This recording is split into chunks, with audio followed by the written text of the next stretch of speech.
L'attaque des États-Unis au Venezuela et les récentes déclarations du président Trump concernant Cuba et la Colombie inquiètent de nombreux voyageurs estriens.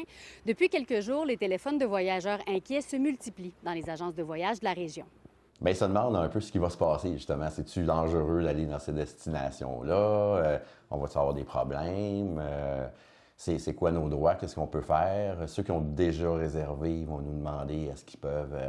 y a-t-il une possibilité de changer de destination, d'annuler? Il y a toujours des clients ou des voyageurs qui deviennent inquiets rapidement. Mais il y en a d'autres qui sont habitués un peu à de l'instabilité, mais là, c'est un peu quand même particulier.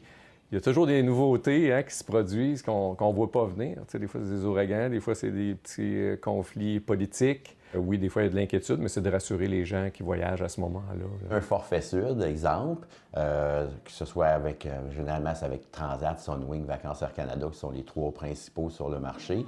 Eux autres, à l'achat, ils offrent des assurances annulation que les gens peuvent utiliser jusqu'à 3 jours du départ pour annuler ou changer de destination. Mais il faut que le client l'ait pris. Nous, on l'offre à tous nos clients, mais c'est pas tout le monde qui la prend. Pour ce qui est des avis aux voyageurs émis par le gouvernement du Canada, seul le Venezuela est complètement à éviter depuis l'attaque du 3 janvier dernier. Aucune modification pour la Colombie, où on recommandait déjà d'éviter les zones frontalières, mais des zones plus touristiques comme Carthagène, Medellín ou Bogota ne sont pas plus problématiques qu'à l'habitude. Et à Cuba, le niveau d'alerte n'a pas été revu depuis le 23 décembre dernier, demeurant au jaune.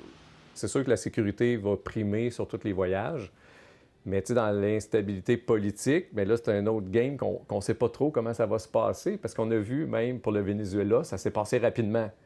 C'est certain que oui, en effet, pour ceux qui n'ont pas réservé, qui se questionnent, bien, ils vont peut-être s'en aller plus vers d'autres destinations, les traditionnels Mexique, République, Jamaïque, etc.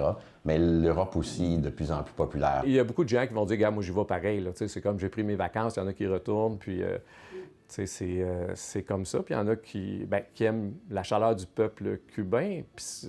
Puis d'un autre côté, nous, on fait beaucoup d'humanitaire. Il ne faut pas les abandonner non plus.